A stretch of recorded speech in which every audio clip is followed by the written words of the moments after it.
Last part में हमने देखा था कि जिन जियुयन एंशिएंट सेक्यू उस एल्डर से फाइट कर रहा था जो कि सेंट लेवल पर पहुंच गया था, जहां जिन ने पहली बार अपने निर्वाणा फायर का इस्तेमाल किया था, क्योंकि निर्वाणा फायर एक डिवाइन सोर्स था जिसे कम लेवल के बंदे कंट्रोल नहीं कर सकते थे। लेकिन जिन पर लगे कर्ज के कारण जिन अपने निर्वाणा फायर की पूरी पावर का इस्तेमाल नहीं कर पा रहा था, इसलिए उसने अपनी इंटरनल पावर का इस्तेमाल करके उस सेंट को वहीं पर मार दिया था। लेकिन जिन के द्वारा इंटरनल पावर इस्तेमाल करने के कारण उसका कर्ज भी एक्टिवेट हो गया था, लेकिन स्कॉट ने अपने फीनिक्स की फ्लेम से जिन के कर्ज को वापस से रोक दिया था। इधर बड़ा आदमी जिन की इम्प्रूवमेंट से काफी इम्प्रेस हो गया था और वो उसे वेस्टर्न सोल लैंड के सोल माउंटेन पर जाने को कहता है, जिसके लिए जिन मान गया था। जिसके बाद बड़े आदमी मिस के साथ प्लंडर सिटी के लिए निकल गए थे। अब आगे तो इस पार्ट की स्टार्टिंग में हम जिन को देखते हैं जो कि अपने नए आउटफिट के साथ एक टूटे हुए टेंपल में आया हुआ था, जिसके बाद वो डॉक्टर सॉन्ग की दी हुई टेक्निक बुक को बाहर निकालकर फॉर्चून फार्मूला की हेल्प से उसके अंदर की सारी स्किल्स अपने अंदर एब्जॉर्ब कर लेता है।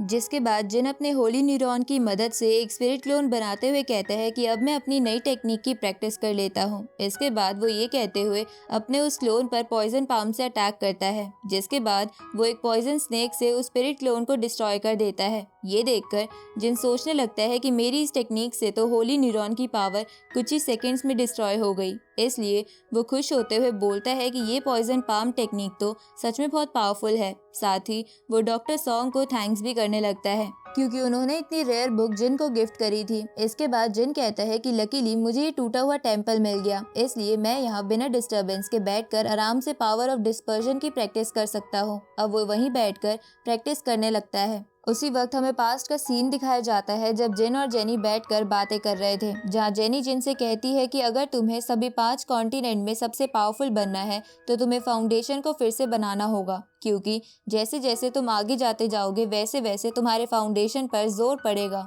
इसलिए तुम जल्द ही अपनी पावर को डिस्पर्स करके अपना फाउंडेशन फिर से तैयार कर लो। ये सुन के जिन इसके लिए मान जाता है। अब सीन वापस प्रेजेंट में आता है जहाँ जिन अपने स्पिरिट वर्ल्ड में आ जाता है, जहाँ वो आइस मिरर की हेल्प से अपने कल्टीवेशन प्रैक्टिस करने लगता है, जहाँ वो अपने मन में सोच रहा था कि ये डिस्पर्जन की प्रैक्टिस करना तो बहुत हार्ड है, लेकिन मेरी फिजिकल बॉडी काफी स्ट्रांग है और तो और मेरे पास निर्वाणा फायर है, इसलिए मैं इसे बिना किसी दिक्कत के प्रैक्टिस कर सकता हूँ। तभी जिन की बॉडी से तेज एनर्जी निकलने लगती है और वहाँ बहुत सारी स्पिरिट स्वॉर्ड जिन की तरफ बढ़ने लगती है, जिसको देखकर जिन कहता है कि अगर मैंने सब कुछ जल्द ही कंट्रोल नहीं किया तो मेरा सारा कल्टीवेशन डिस्ट्रॉय हो जाएगा। इस तरफ हम उस टेंपल के बाहर लिंजी नाम की एक लड़की को देखते हैं जिसका एक बंदा पीछा कर रहा था। तो लिंजी उस टेंपल में लगे ज्योग्राफिकल फॉर्मेशन को तोड़ते हुए उसके अंदर आ जाती है। तभी उसका पीछा करते करते वो बंदा भी वहाँ आ जाता है और वो लिंजी से कहता है कि तुम्हारा भागना बेकार है, इसलिए बेहतर यही होगा कि तुम चुपचाप मेरे साथ चलो।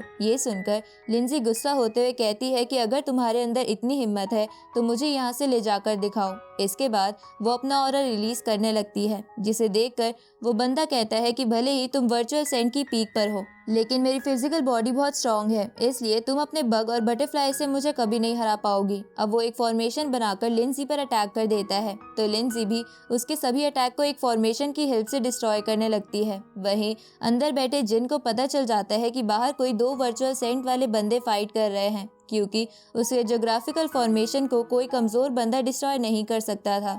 तभी उन दोनों की फाइट से निकली एनर्जी उस टेंपल के अंदर आकर वहां की सभी चीजों को तोड़ने लगती है, जिसको देखकर जिन कहता है कि मैंने सोचा था कि मैं यहाँ बिना किसी डिस्टरबेंस के प्रैक्टिस कर पाऊंगा, लेकिन ना जाने कौन बेवकूफ यहाँ आकर फाइट कर रहा है। इस तरफ बाहर लिंजी उस बंदे का मजाक उड़ाते हुए कहती है कि क्या यही तुम्हारी पावर थी, जिस पर वो बंदा कहता है कि अगर मुझे तुम्हें जिंदा लाने का ऑर्डर नहीं मिला होता तो मैं तुम्हें कब का मार चुका होता। अब वो बंदा स्कॉर्पियन स्पिरिट से उस पर अटैक कर देता है, लेकिन लिंजी उस स्कॉर्पियन को अपने म्यूजिकल इंस्ट्रूमेंट की हेल्प से अपने कंट्रोल में कर लेती है, जिसके बाद वो स्कॉर्पियन से वापस उसी बंदे पर हमला करती है, लेकिन वो बंदा अपने स्कॉर्पियन को वापस से सही करके उसे टेलीपोर्ट करके लिंजी के पास भेज देता है। लेकिन लिंजी अपने विंग्स निकालकर आसमान में चली जाती है और वो अपने बटरफ्लाई से उस स्कॉर्पियन को डिस्ट्रॉय करने लगती है। वहीं अंदर बैठा जिन भी उनकी पावर को फील कर पा रहा था और वो कहता है कि मैं इन दोनों की फाइट से निकल रही एनर्जी को एब्जॉर्ब करके अपनी प्रैक्टिस प्रैक्टिस कर सकता हूँ। इधर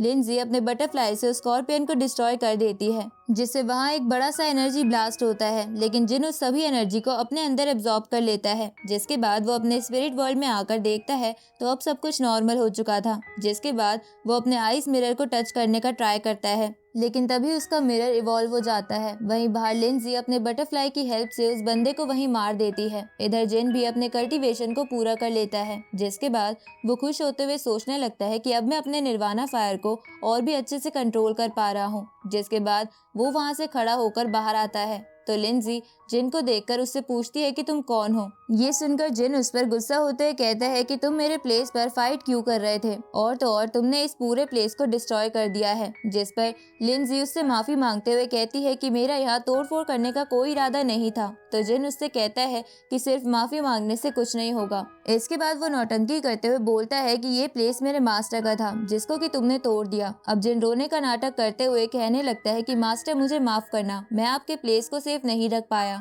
और अब मैं अपनी आगे की प्रैक्टिस कहाँ कर पाऊंगा। ये सुनकर लिंजी को जिन के लिए बुरा लगने लगता है, इसलिए वो जिन से कहती है कि तुम्हें उदास होने की जरूरत नहीं है, मैं तुम्हें सोल माउंटेन लेकर चलूंगी जहाँ तुम अपनी आगे की प्रैक्टिस कर सकते हो। तो सोल माउंटेन का नाम सुनकर जिन चौंकते हुए सोचने लगता है कि मैं तो सोल माउंटेन ही जाने का सोच रहा था। तभी लिंजी उससे कहती है कि सोल माउंटेन के स्टूडेंट बहुत हार्ड ट्रेनिंग करते हैं, इसलिए वो जगह तुम्हें जरूर पसंद आएगी। ऊपर से वहाँ के मास्टर मुझे जानते भी हैं। पर जिन को इस बात पर यकीन नहीं हो रहा था, तो लिंजी अपने हाथ पर बंधा हुआ ब्रेसलेट उसे दिखाती है, जिसे देखकर जिन समझ जाता है कि लिंजी सच में वहाँ के मास्टर को जानती है, क्योंकि वो ब्रेसलेट वहाँ के लोग ही पहनते थे।